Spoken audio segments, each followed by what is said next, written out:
come on the Brolga website for people who couldn't attend today. Otherwise, I would like to respectfully acknowledge and honour the Aboriginal people of Australia's Northern Territory and recognise the continuation of culture, connection to land, water and country, and we pay our respects to elders past, present and future. Thank you for joining the Brolga's webinar. I would like to introduce Karina Groth from Tourism Business Solutions. Karina is an experienced Tourism Awards judge, mentor, submission writer, and has actually been a very strong supporter of the Brolga Awards and done lots of things for Brolga Awards in the past. So I will share screen and hand over to Karina. Thank you. Wonderful. I actually had to do a bit of a calculation yesterday to work out how long I'd been involved in the awards for, and I worked out that it was back in 2002. I was really very fortunate to be awarded the Young Achiever in Tourism Award for New South Wales, and part of that prize was you actually got to become a judge.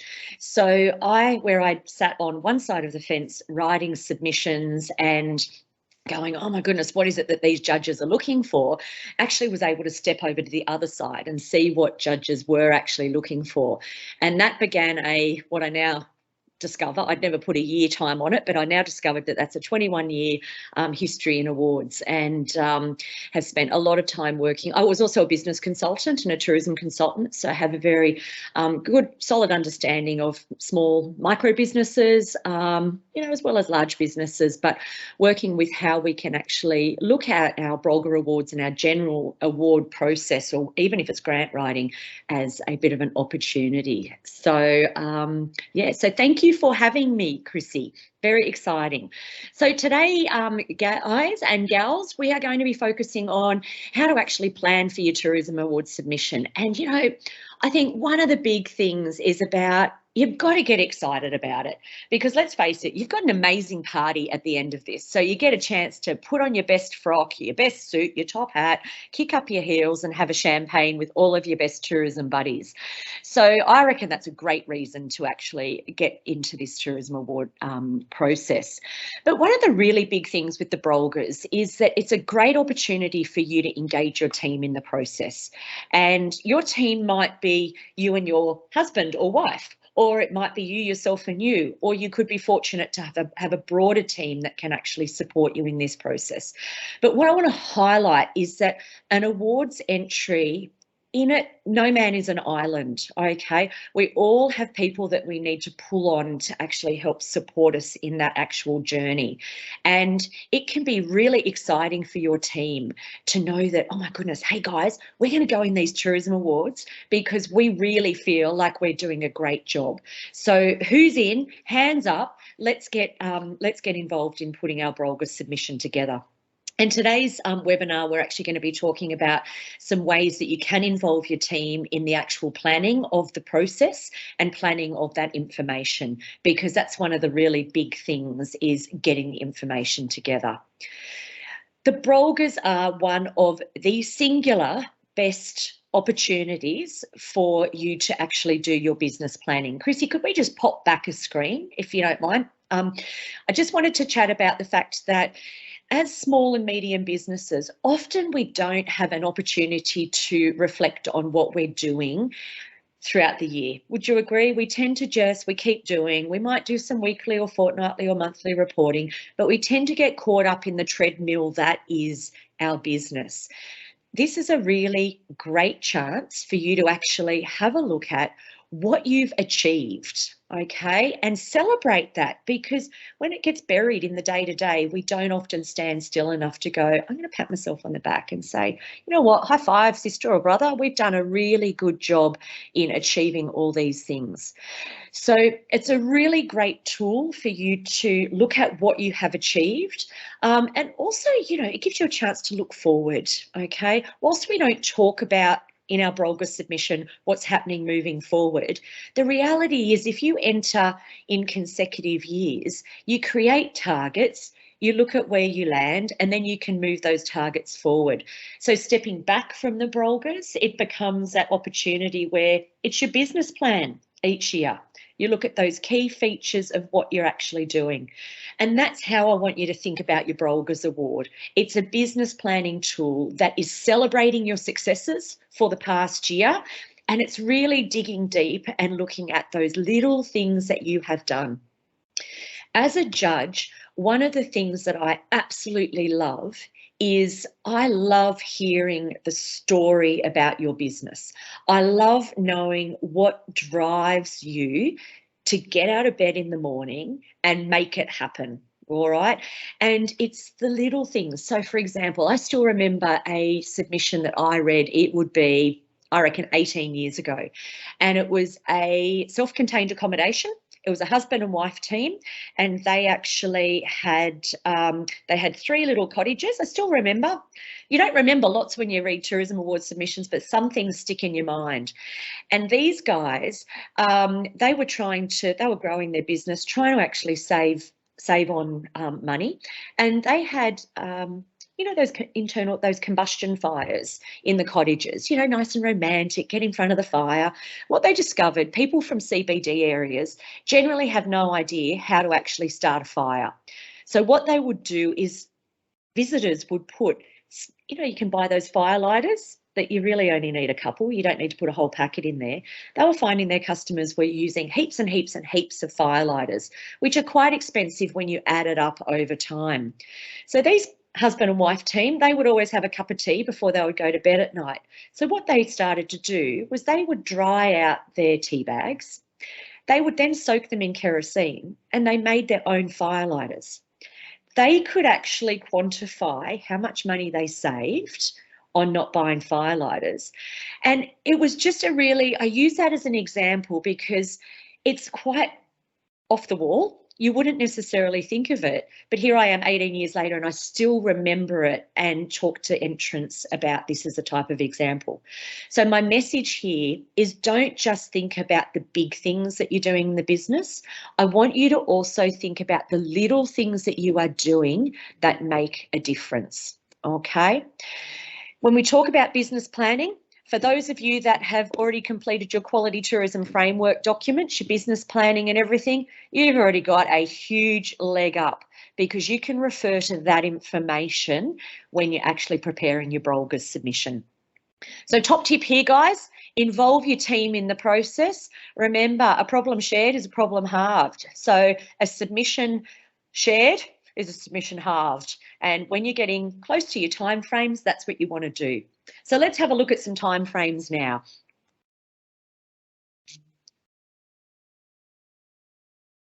There we go. We found the button. All righty. So if you, hands up, I can't see hands up, but you can raise your hands. Hands up who's actually nominated for the awards.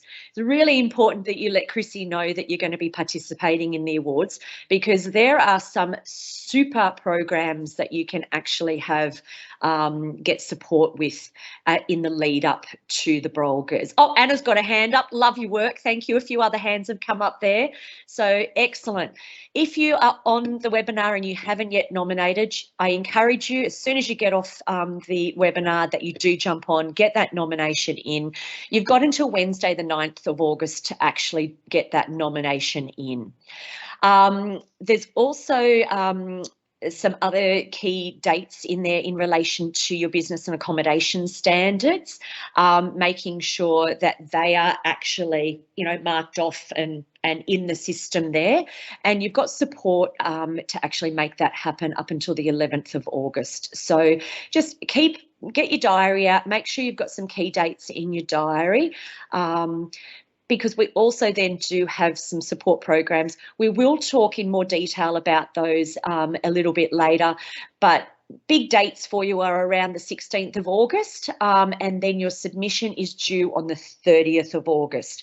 So that's kind of like D-Day. And because you guys are so organised and you're starting now and you're already in that mode, I've no doubt that you're going to be ready well and truly before the 30th of August. And then obviously party time. Saturday, the 11th of November, Darwin, the top end, has got the gig, haven't they? So that'll be really exciting. Pop that in your calendar. Make sure you get your flights booked and head on up there to support the Brolgas. So let's get into the nitty-gritty of planning. So preparation is king or queen. And as I said a moment ago, you're starting now, which is absolutely perfect, because I think it's one of the most difficult parts of your awards program is actually getting the information together. Everybody thinks it's actually writing it, but I reckon once you've got the information there, that's the easier part of it. The biggest thing for you now is to start preparing your information. And because you can be talking about things that happened a year ago. So remember, our qualifying period is the financial year period. So you can talk about anything that happened from the 1st of July last year in 2022 up until the 30th of June 2023. And sometimes what happens is entrants will just focus on what's happened in the last couple of months of the financial year. So I challenge you to pull back your data right back to July last year. Now, a couple of practical tips for you in terms of how to get your information together. Look, I'm a little bit old school in that I still love a little folder on my desk, or you might actually create a folder on your desktop, on your computer, okay? And what I want you to do is just, as you're working on something, you might be, for example, looking at your Google reviews, okay? Might be in there going, oh, better do some responses to those, or better check what's happening on TripAdvisor. While you're in there and you're actually doing that as a task for your business, I want you to have a look and pull out some really great reviews, okay?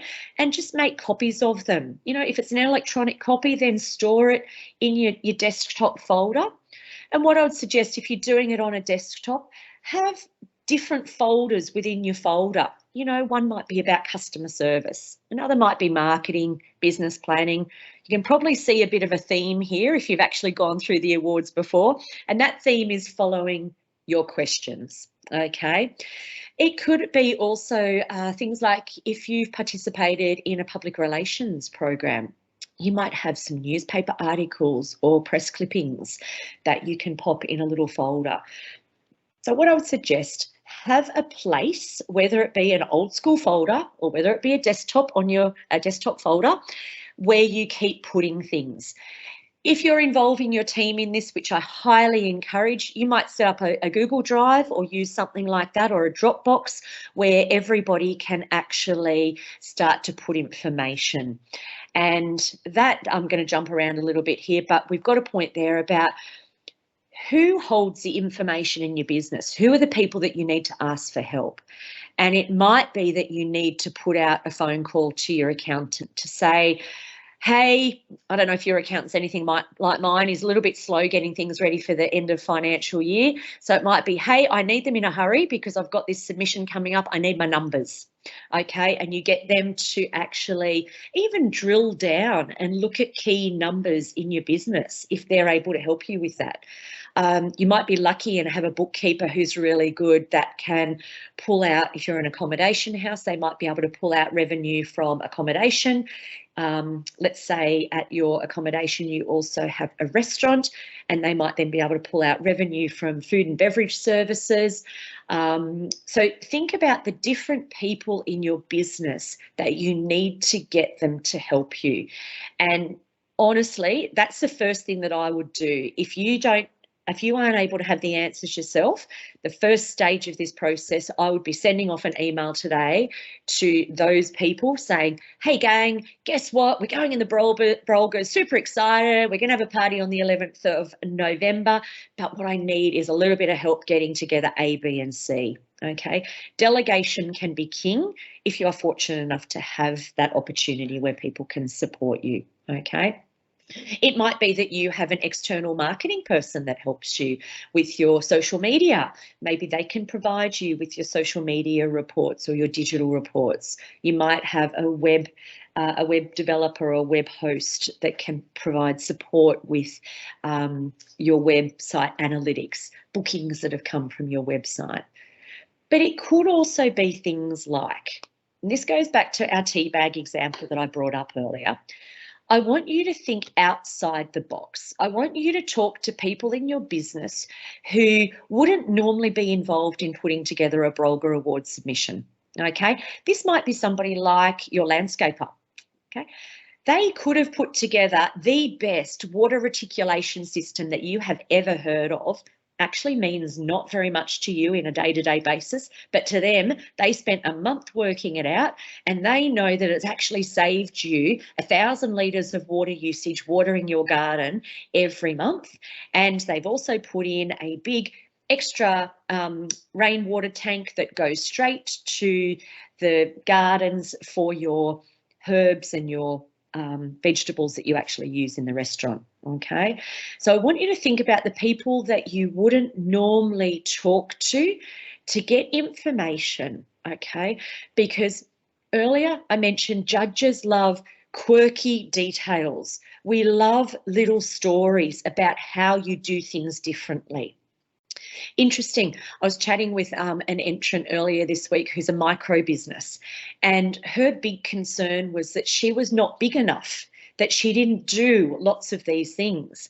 And my challenge to her was that often as a micro or a small business, you have to be more creative about your approaches, because you may have limited funds, or you may have just limited resources in terms of time. So think creatively about what you do, okay? In this webinar, we're not getting into the actual questions, but what I want to float with you now to start thinking about is how you position your business when you are writing your submission. It's like, you know, you have a position that you market your business when you go out to customers for them to purchase. I want you to think about, what is the brand? How do you want judges to feel when they actually read your submission? How do you want them to perceive you? Okay. And this brings on to a point about your image library. Okay. If you haven't got some great photos, you've got time to go and get a few. Get some really good signature images, and a photo of you that tells us, like, oh my goodness, this person has this great personality that they're injecting into their business that is great for the NT and great for the Australian tourism industry. The photos will share that, okay? So I think, to summarise, work out the best type of storage system that you can have for collecting your information, whether it be a practical folder on your desk or whether it be a digital one on your desktop or a Google Drive, and just start putting information in as it starts coming through. Talk to the people that are important in your business that hold the information. It's not, unless you're a one-man band, it's probably not going to be you. There's going to be other people that you need to talk to, okay? And start thinking about those images that are really going to sell your business. If you haven't got some, you've got time to go and actually get a really small little photo shoot done. You might have a friend that has a great camera. Talk to your local and regional tourist associations, because they may actually have some great shots as well. If you had some media come out and do a story on you, they might let you use their photos. So think about where you can get those photos from as well. All right, let's move on. All right, how we actually plan. Now, I told you a moment ago, I'm old school. I still have these post-it notes all over my desk, okay? You may not like post-it notes. You might be really modern and be really digital, okay? But whatever the tool is that you use, I want to run through a bit of a brainstorming exercise with you about how we start to plan our information to go into our answers, okay? Now, one of the things that I suggest is, if you do love sticky notes or post-it notes, grab a whole bunch of coloured texters, and what I would suggest, give them to your team, okay? You have some, but give them to your team. And what I would encourage them to do is walk around your business, okay? Go outside, walk around the office, have a look around, and we're not attaching any particular framework to our thinking now, which is very hard because typically we try and solve things straight away, yeah? So what I want us to do is just brainstorm, okay?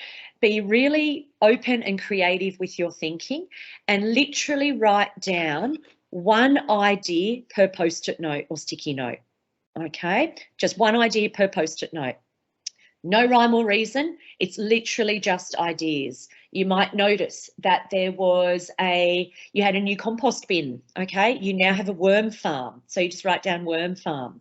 It might be that you put in a new lagoon, swimming pool for a new experience for clients. Maybe you introduced a new turtle hatching watching tour. Whatever time of the month it is that the turtles all come out. I know this. I had a friend that I recommended she actually go and do turtle things up in Darwin, and she did it last month. So I'm all excited because she sent me videos of the turtles going out to sea. So it could be that you created a new product. Okay, you might just write that down. What I want you to do is just literally one idea per Post-it note, and think about your products, okay? Your products, what do people go on? Okay, what are the nuts and bolts? It could be your services. Maybe you introduced a new food and beverage service. Maybe you didn't include food on your cruise previously, but you do now. Okay, that's probably a bad example because you probably all do that. But think about different services that you've offered. Maybe you used to only do one pickup in Darwin and Alice Springs for people to actually go on a tour. Maybe now you offer individual pickups for tours. Also want you to think about those experiences, and an experience is how you make people feel. Okay, so when one of your visitors or your customers walks away from your business, what was the experience that made them feel, or what did they feel? Okay, and likewise, it could be programs you put into place in your business. So often a way to think about this is go back to that quality tourism framework, business planning documents, marketing documents, and even, for example, if you hold an environmental accreditation, go back and look at the things that you actually have had to do as part of that to maybe maintain your accreditation or improve. And again, one idea per Post-it note. Get the team involved. I guarantee you will have so many ideas that you won't know what to do with. And I'm about to tell you what to do with them, okay? So we will talk about that in a moment. But the other thing that I would suggest is the Brolgas have some amazing videos. Liz is featured on YouTube, and it actually covers a whole lot of, they're probably between 5 to 6 minutes each, nice quick snapshots of different things to think about when you're preparing for your award. So, you know, if you're in the car, maybe you can actually just put it on as an audio. You don't have to watch it. You could just actually listen to her talking, or take 5 minutes over a cup of coffee just to look at some of the different videos, because they're amazing thought starters. Like Liz will talk about things and you'll go, oh, I haven't thought about that. Okay, so it's a really good background for you to actually start getting your brain thinking, okay, thinking about the types of things that you've got to include. Once you know the category that you are entering, there is also what's called a response guide, which is on every single question. And literally, it's a go-to of, it's the judges saying, this is what we want to see, this is what we want to see, this is what we want to see. It still surprises me the amount of people that don't use these, because if you use them, you're ticking the judges' boxes, okay? So check that out. And once you've actually nominated for the Brolgas, you will also have access to what's called an entrance guide, which is an extremely comprehensive document that provides you with samples of tables, examples of how to answer questions, and it's, please, if there is 3 things that you look at, make it those 3 things, because they are absolutely amazing in getting ready to actually write your answers. Okay, so then what do we do with our sticky notes? Okay, first thing you need to do, you need to know the category that you're actually entering. And there are clear category descriptors which will explain to you the most appropriate category. If you're not quite sure, just flick Chrissy a message and she'll be able to help you actually determine the most appropriate category for you. But once you've determined your category, and you'll be able to find these all on the Brolga's site, you can actually, what I would suggest is break up each question. If you're the digital type on your computer, have a page for each part of the question, okay? Each part, not the whole thing, just each part. If you are like me and you're visual and you use your Post-it notes and maybe you have a whiteboard or a wall, I used to have a really big wall, I still do, and I literally stick my Post-it notes up looking at the questions where I think each one might fit. And then what I do is I actually move them around. So have we got any previous entrants here? I think we do actually. Any previous entrants? Sometimes you might find that you have lots of information to answer one question, but another question feels a little bit light on. Okay, this technique is a really good way to help you go, oh, you know what? I've already got heaps of information in that question. I think I might actually move that piece of information into this question. So it enables you to balance up your responses. Okay. And what I would suggest, don't start writing your submission until you have allocated all of your sticky notes or Post-it notes or all of your digital notes into questions. Okay. I think that's probably the biggest thing, is it helps you organise and plan how you're actually going to draft your submission. All righty. So we talked about the most appropriate categories, and appropriate is a great word. Sometimes you might find that there are a couple of categories that you could go into. If you think you're going to be pushed for time, I suggest pick your winner. Do one really, really great entry. If you are entering in multiple categories, it's really important that you focus on the specifics of your business for that specific category. It can be really frustrating for judges if for whatever reason they read multiple submissions from the same business, if they're in different categories, and it feels like you're reading the same document literally with one word changed. Okay, so make sure if you're entering multiple categories, which I do encourage you to do if you've got the time, but just make sure that it is entirely suitable for your business and you can sell it well. Okay, and just keep reminding judges of your suitability. For example, if you're entering into the tourist attractions category and you're a business that could go into a couple of different things. For example, sometimes we see tour operators who see themselves as a tourism attraction for a destination, okay, because they might feel that they're a driver for a destination. I would suggest that they're more appropriate in the tour operators category, okay? If they do want to go in as we are a tourist attraction because maybe they have a, I'm just trying to think of one, maybe you are a, I don't know, I'm making this up, guys. It's not a real example. Let's say you're an oyster farm, okay? And you run tours from your oyster farm. And you also, so you run tours at the oyster farm. You also have the Oyster Shack, which is a really cool restaurant where people can eat lots of oysters. And then you have tours. In that case, I would go, you know what? You're probably a tourist attraction because you've got multiple strings to your bow. If, for example, you were an external tour operator that had a minibus and decided to pick people up from your nearest capital city and take them to the Oyster Shack because you wanted people to experience the oyster experience, then you're probably a tour operator. So it's about just picking an appropriate category. Again, if you are confused, Chrissy is there to help. I'm happy to offer support as well. Passion and enthusiasm are the greatest tools you have in telling your story, okay? And tell us your story. We want to know, I mentioned earlier, why you get out of bed in the morning. What is it that you love about it? How did you get into tourism? How did you get into being an oyster farmer? Like these really, we want to know the stories and the backstory. So let us know how you operate, you know, what's your MO? What is it? If you are a husband and wife team, it's talking about you two and what you actually do. But the use of tense is actually really important here. Submissions can often, you can go in two different directions. We can speak in third person. So the Oyster Shack is very good at delivering exceptional service because they, okay, so it's third person, it's a little bit removed.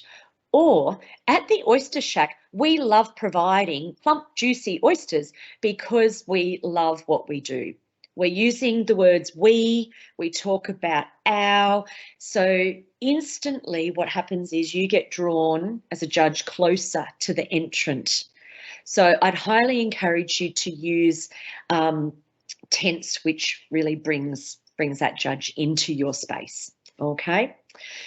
We've also got things like formatting. So you'll be aware that you're putting your submission into a portal. First things first, make sure you have a Word version in case something goes wrong with the portal. It's very reliable, don't get me wrong, but it's always good to have a Word version. And particularly also if you want to participate in one of the proofing services, which is provided by the Brolgas, then you'll need to have that in a Word version. But the use of things like paragraph spacing, it gives airtime. So imagine a judge. We never like reading technical data. You know, it's like if somebody sits down and says to you, read an operations manual on something. We kind of go, oh, do we have to? Whereas if we have material that is easier to read because it's maybe using subheadings that are in bold, so they stand out. So instantly, as a judge, our eye is drawn to that word. And typically I'd suggest, top tip here, link it to the question. So use a subheading that links back to the question and the judge is going to go tick. All right. Create airtime. Use bold as your subheadings, okay? And there's a point there also, if you've got lots of content, there's nothing wrong with putting keywords in the document in bold. Just don't go overboard with it, okay? And then tables. We will talk a lot about tables in the next webinar in terms of how to format responses when you've actually written your response, but make sure that they justify to the top of the table, not the middle, okay? And the reason for that is when your judges are assessing your submission, they might be doing it from a laptop, which means that their screen is fairly limited in space. If they've got to scroll up and down, it can be really disconcerting and harder to actually absorb the information. So please try and make sure that you justify those tables to the top of the table.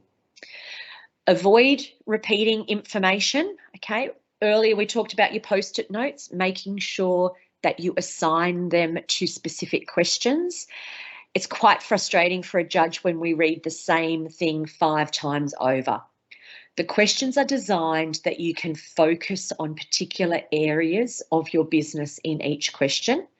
There might sometimes be a little crossover, but what that means is don't copy and paste the whole paragraph. In the least appropriate question, you might just do it as a one-liner, okay? Believe me, you're not going to have enough words that you want to waste them on repeating yourself. And use images that sing. We talked about images earlier. Make us happy, make us smile, okay? There's some really good guidelines around images. You can do collages. If you do collages, make sure that you don't have pictures that are like this big because you've got 20 of them in a collage. You know, pick some signature images. And you can also caption your images, which is very important because it gives you a couple of extra words to share with the judge what that means. You know, it might be people having a great experience on the oyster cruise, okay? Or it might be our new product, our oysters a la Brolgas, okay? Tell us what it is. Use the caption to your advantage, okay? And let's move along. All right. Measure, measure, measure. If the only thing you remember out of today's workshop is this, then that's a great thing. Measure, measure, measure. This is the thing that will actually set you apart from all other entrants, okay? What tends to happen is that entrants are very good at using words, and let's face it, we sell for a living, don't we? So we're good at telling people our story.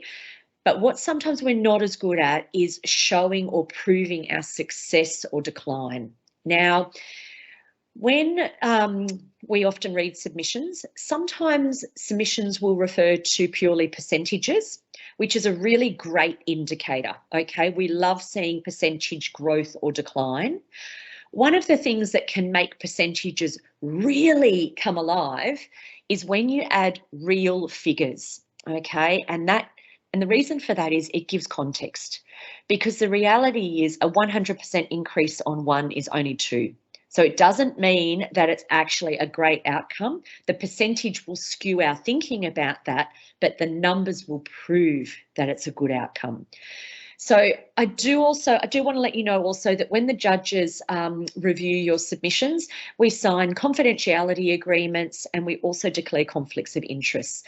What that means is we will never, ever make a copy of your document. We don't take notes. We never share that information with anybody, okay? And I'll be honest, after you've read about 10 submissions, you can't even remember your own name, let alone what a business has turned over. So please don't feel worried about including your real numbers in there, because it's only going to add value to how you succeed in the Brolgas, okay? Ways that you can show your metrics are things like judges adore it when you use charts, okay? Bar charts to show year-on-year comparisons. So things that we might actually look at as metrics might be, if you're an accommodation house, you maybe look at your occupancy rates. You might look at your average night stay. You might look at your average revenue per night. If you're a restaurant, you might look at your average spend per customer. You might look at your wages, food to wages ratio costs. You might look at, let's say, for example, you've actually done some sales training with your team and you're a restaurant. It's the old McDonald's adage of, would you like fries with that? Okay.